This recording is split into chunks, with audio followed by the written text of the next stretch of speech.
Vamos mergulhar hoje nos mistérios que estiveram escondidos durante quase 2000 anos. Estamos a falar de textos antigos, textos que eram vistos como perigosos e que nos contam uma história radicalmente diferente sobre figuras que achamos que conhecemos, como Judas Iscariotes ou Maria Madalena. É bom que nos preparemos porque algumas destas ideias podem mesmo virar do avesso a nossa forma de ver as coisas. E se a história que sempre nos contaram não for a história toda? E se houver peças que faltam? É exatamente isso que vamos explorar. Vamos tentar ouvir as vozes que foram abafadas, que foram silenciadas de propósito. E acreditem, o que elas têm para nos dizer é, no mínimo, surpreendente. Ok, este é o nosso roteiro. Primeiro vamos perceber porque é que estes livros eram tão perigosos, ao ponto de serem proibidos. Depois, vamos fazer uma viagem até ao deserto para ver como é que eles foram redescobertos quase por milagre. A seguir, mergulhamos de cabeça nas ideias chocantes que eles contêm, tentamos perceber a filosofia que os une a todos e, no fim, vamos ver como é que estas ideias tão antigas, na verdade, ainda estão bem vivas hoje em dia. Para entendermos isto, temos de recuar no tempo. Imaginem o início do cristianismo. Não era uma coisa única, coesa, era mais um caldeirão de ideias, de crenças diferentes. Cada comunidade tinha os seus próprios textos, as suas próprias interpretações. Só que com o tempo, um dos grupos começou a ganhar mais poder e, começou a ditar as regras do que era certo.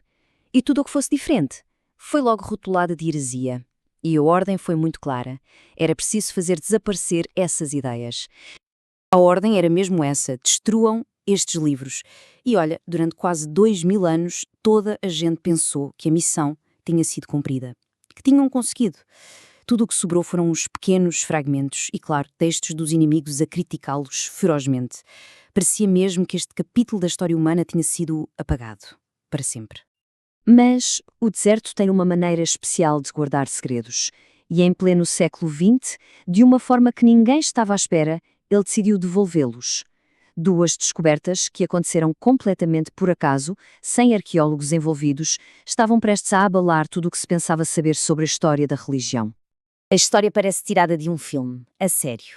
Em 1945, lá no Egito, perto de Nag Hammadi, uns agricultores encontram um pote de barro. E dentro, 13 livros antigos encadernados em couro.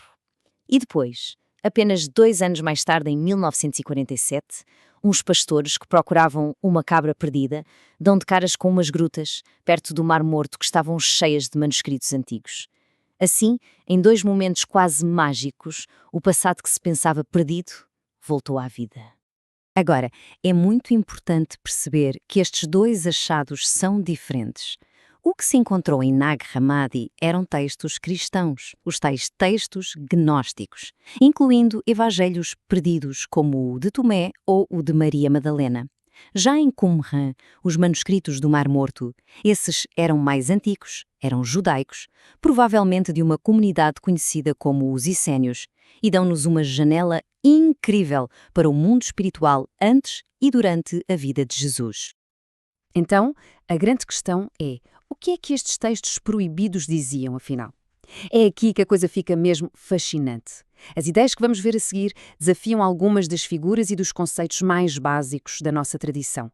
É uma autêntica revolução de pensamento. Olhem só para isto, uma citação do Evangelho de Tomé.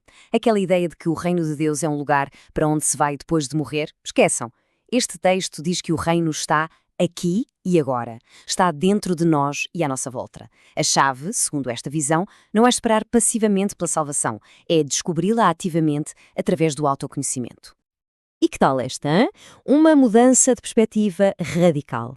No Evangelho de Maria, é Maria Madalena, a discípula a quem Jesus confia os seus ensinamentos mais secretos, mais profundos. Ela não é só uma seguidora, ela é uma líder espiritual e tem uma autoridade que, claro, batia de frente com a hierarquia masculina que se estava a formar no movimento. Mas a ideia talvez mais bombástica de todas vem do Evangelho de Judas. É para esquecer tudo o que se pensa saber sobre o maior traidor da história. Este texto pinta Judas como o único discípulo que percebeu mesmo qual era a missão de Jesus. A tal traição, aqui, não foi por dinheiro, foi um ato de obediência, um passo combinado e necessário para ajudar Jesus a libertar o seu espírito do corpo físico. É Uma reviravolta de 180 graus. Certo, então o que é que une todas estas ideias tão radicais? Qual é o fio condutor? Bem, por trás de todos estes textos há uma filosofia em comum. Uma maneira completamente diferente de olhar para o universo, para Deus e para o nosso lugar no meio disto tudo. A palavra-chave aqui é gnose. É uma palavra grega que significa conhecimento. Mas atenção, não estamos a falar de conhecimento intelectual, de decorar livros. Estamos a falar de uma iluminação, de um saber que vem de dentro, uma experiência direta com o divino. Para estes grupos, a salvação não vinha por se acreditar numa igreja ou numa doutrina. Vinha de se despertar uma faísca divina que, segundo eles, todos nós temos cá dentro. E há uma ideia muito forte que aparece em ambos os grupos, tanto nos gnósticos de Nag Hammadi como nos essénios do Mar Morto. É a ideia de dualidade.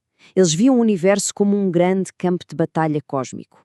Para os gnósticos, era a luta entre o espírito, a luz e a prisão que é o mundo material.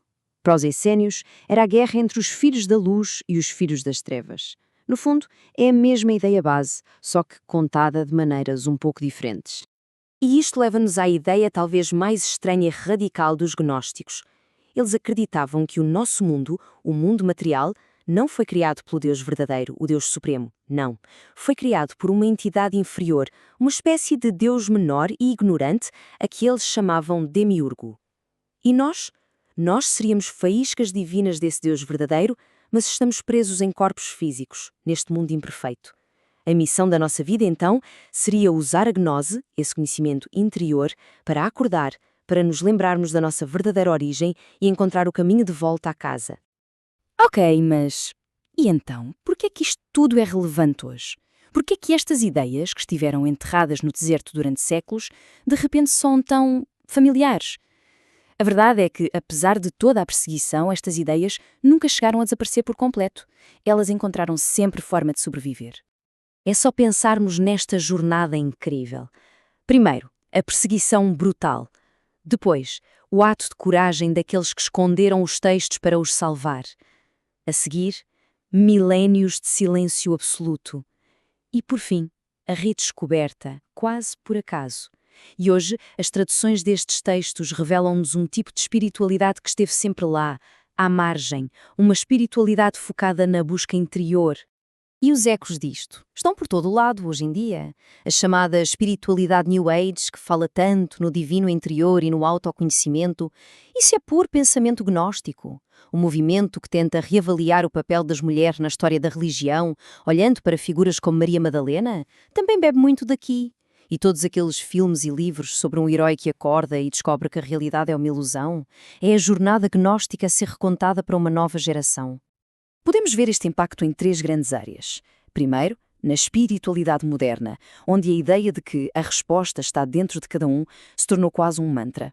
Segundo, na teologia, onde isto deu força a novas leituras mais feministas que desafiam as hierarquias de sempre. E terceiro, claro, na cultura pop, que nos deu algumas das histórias mais fascinantes sobre realidades escondidas e o que é real. O exemplo mais perfeito disto tudo é o filme Matrix. É basicamente uma história gnóstica contada para a era digital. O mundo que o Neo acha que é real é uma ilusão, uma prisão material. Foi criada por um demiurgo moderno, as máquinas. E toda a jornada dele para acordar, para aprender a verdade através do conhecimento, da gnose, e para se libertar, isso é a essência da história gnóstica, ponto por ponto. E isto leva-nos de volta à grande questão.